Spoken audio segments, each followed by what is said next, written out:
Okay mga kamatis, mga kaibigan, panibagong issue na naman ni Awit Gamer. According to some sources, actually si Sir Jack ang nagpauso nito or nagbalita nitong balita na to na si Awit Gamer daw ay may utang, hindi daw 69 million pesos yung kanyang napatalo sa Okada, bagkus 11 million. Mas maganda siguro mga lods kung papakita ko sa inyo yung post mismo ni Sir Jack. Pero in my opinion, whether ito. Kasi whether it's 11 or 50 million, parang parehas lang din yun Katangahan din, kaya nawala yun Bina-verify ng boss ko sa Okada kung talagang 50M ba yung talo niya.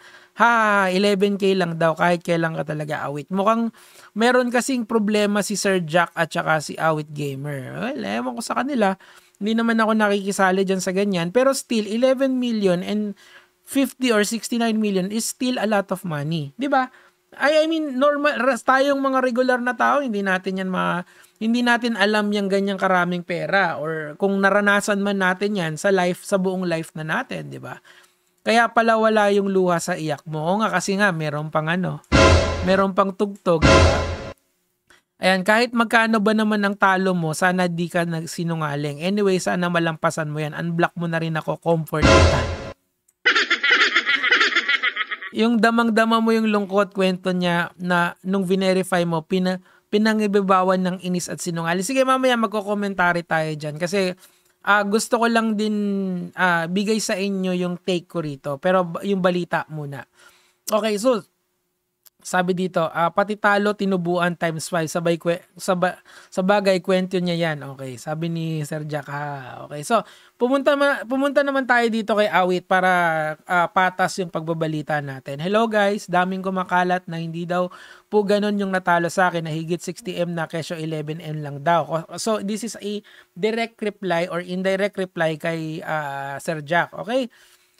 At ibang kasino po, million din ang natalo ko. Sinabi ko po yan, di lahat ng talo ko ay 69 million. Dahil ayun yung alam ko, lahat ng talo, simula nang nagsugal ako nung basketball at billiard at online sugal po. Opo, tinago ko dati nung nalulung ako sa sugal kasi nahihiya po ako sa followers ko po at ayokong malaman na naghihirap na ako.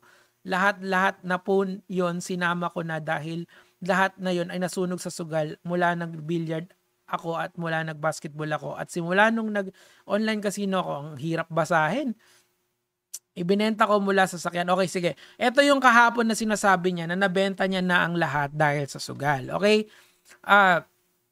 Ito, talo ko sa isama na natin yung talo sa online sugal, all of this. Okay? So, parang hindi siya marunong ka ba gumamit ng period?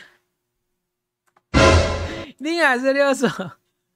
Yung sentence may period yun, tas next idea naman. Diyos ko po, mag-aral po tayo kahit na hindi tayo yumaman, yung karunungan habang buhay nating dadalhin yan. So, eto muna. Ang hirap basahin ang hirap intindihin Ang naging total ko yun, nakatalo ko lahat yun, okay? Pinasok ko na sugal, ayan ang naging resulta ko at masyado akong nasilaw at masyado akong naging kampante pero wala, andito na ako sa sitwasyon na ito. Pasensya na po talaga sa lahat ng followers, pamilya ko at mga taong nakapaligid sa akin, lalo na, okay, sige. Hindi naman tayo para humusga sa kanya. Ito, si Sir Monching. Alamin natin kung magkano mo tatalo mo, G. Kasi sila Sir Monching, talaga yan konektado yan sa Solar. Ayan, kita mo. Solar naman, alam natin kung magkano, G. Kaya nilang alamin yan.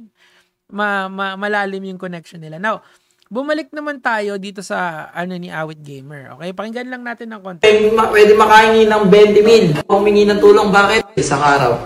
Sabi nila, bakit hindi ka humingi ng tulong sa kuya mo? Yan, Tol, hindi pa ako lumpo. Kaya ko pa magtrabaho. Yung kuya ko, kung tutulungan ako nun, tutulungan talaga ako nun.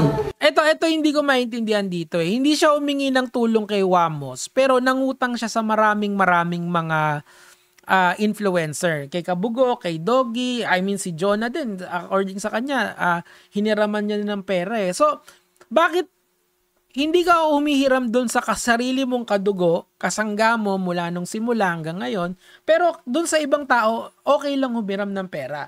Parang ang idea ko, hindi ba, kunyari, kung nagka-problema yung kapatid ko, sa akin unang lalapit yan, di ba? Ako, syempre, pag nagka-problema ako, sa pamilya ako unang lalapit, hindi sa ibang tao. So, bakit ikaw, ang linapitan mo, mga kaibigan mo, imbis yung kuya mo? Di ba? Hindi ko maintindihan yun eh. Hindi siya nagko-compute ng maayos. So, eto kasi yung tingin ko rito mga lods eh. Tingin ko kasi, etong si Awit Gamer ay nagre-rebrand, nagta-transition siya. Ibig kong sabihin, hindi pa siya siguro total zero. Alam niyo ba yung ibig sabihin ng zero? Yung talagang wala. Yung talagang bangkarote. Hindi pa eh. Ano ba ibig sabihin ng bangkarote? As in, wala ka ng ari-arian at na zero ka na. May lupa pa siya, 'di ba? Binenta niya yung Awit Mansion, bumili siya ng bahay na maayos naman din. Oh, tapos wala na siyang sasakyan. Siguro meron siyang isa or dalawa diyan na pang service niya, 'di ba? Ibig kong sabihin dito, kung talagang walang-wala siya, sana babalik siya doon sa dati niyang buhay. Kasi kung napanood yung mga sinaunang video niya, hindi naman talaga magara yung buhay nila ni Wamos eh. Sana doon sila tumitira. Kaso hindi, di ba? Ibig sabihin, hindi pa siya ganun kabangkarote. Siguro meron pang natira dyan, kung magkano man. Hindi natin malalaman yung totoong nawaldas ni Awit. Kasi, una, hindi naman, wala naman tayo nung accounting niya. Pero nakita mo naman yung mga yung nagpa-verify sa kanya, mukhang meron talagang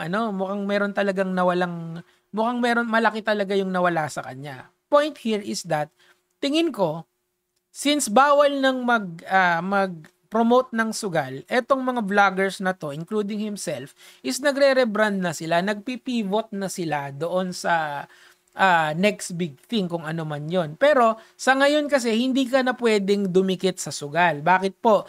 Kasi kung titignan nyo yung trend ngayon sa gobyerno, nauna yung Pogo, 'di ba? Yung mga Pogo nawala 'yon. Tapos sumunod yung mga online sugal. Unang pinarusahan yung mga celebrities na nagpo-promote hindi naman pinarusahan, yung unang sinabihan yung mga celebrities na nagpo-promote ng online sugal, 'di ba?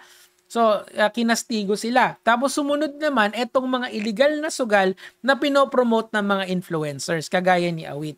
Etong istorya na to, maniwala kayo sa hindi, matagal na to. Matagal ko nang alam to na pinagbabawalan na yan. Actually, last year pa di ba? Sinabi ko na sa inyo na bawal pa.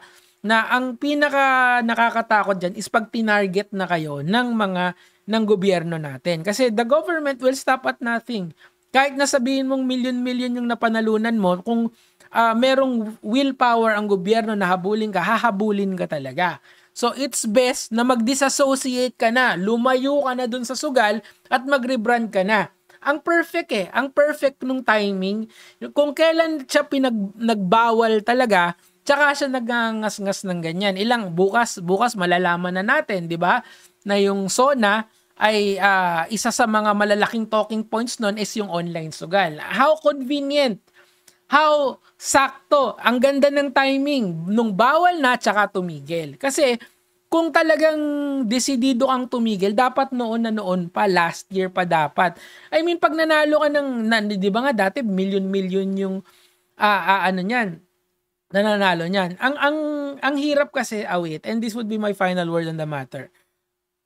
Hindi kasi demo account yung nilalaro mo sa online, sa Okada. Sarili mong pera yon. Akala mo